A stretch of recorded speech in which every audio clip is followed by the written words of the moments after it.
अस्सलाम वालेकुम प्यारे बच्चों। आज हम आपके लिए जो कहानी लाए हैं उसका नाम है चांद और चोर। रोज़ाना की तरह आज भी बच्चों ने नानी अम्मा को घेर लिया। नानी नानी सुनाएं कहानी। नानी अम्मा तो बच्चों के इस शोर और ज़िद पर खिल उठी। खुश होकर सोचती, चलो इस तरह बच्चे मेरे पास तो बैठेंगे, वरना तो ये इधर उधर भागते फिरते हैं या स्कूल चले जाते हैं। नानी अम्मा ने कहा, आओ भाई, मैं कुर्सी पर बैठती हूँ और तुम सब मेरे पास कालीन पर बैठो और सुनो कहानी।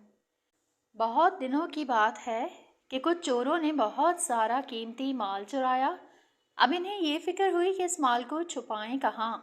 पुलिस का डर कि कहीं पकड़ ना ले जाए। बच्चों, जो बुरा काम करता है वो दिल ही दिल में डरता रहता है। यही हाल चोरों का भी था। इनकी समझ में कुछ ना आया कि क्या करें। वह भी सामान लिए लिए फिर रहे थे कि इन्हें शक हुआ कि कोई इनका पीछा कर रहा है। वो बोले, ये ज़रूर पुलिस वाले हैं जो हमें पकड़ने आ रहे हैं। उन्होंने घबराकर सारा सामान सामने वाले तालाब में फेंक दिया और बड़े खुश हुए कि भला अब पुलिस को ये सामान कैसे मिलेगा। पुलिस वाले आए, उन्होंने इधर उधर देखा, सामान तो कहीं भी ना था। वो वापस हो गए। जब वो चले गए तो चोरों ने बड़े बड़े डंडे लाकर सामान की तलाश शुरू कर दी। अभी ये तलाश हो ही रही थी कि पुलिस वाले वापस आ गए। उन्होंने कहा, अरे तुम पानी में क्या कर रहे हो? चांदनी रात थी, गोल बड़ा सा चांद और फिर इसका अक्स पानी में नजर आ रहा था। चोर फौरन बोले, जनाब, चांद पानी में गिरा हुआ है, हम तो उसे निकालने की कोशिश कर रहे हैं। पुलिस वालों ने कहा, ये तो सब बेवकूफ़ मालूम होते हैं, चलो भाई आगे चलो, इनसे क्या बात करें। वो आगे बढ़ गए।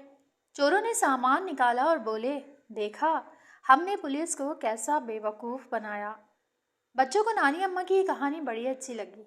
सब हंस पड़े। नानी अम्मा ने कहा, देखा, चोरों की अक्लमंदी इनके कैसे काम आई।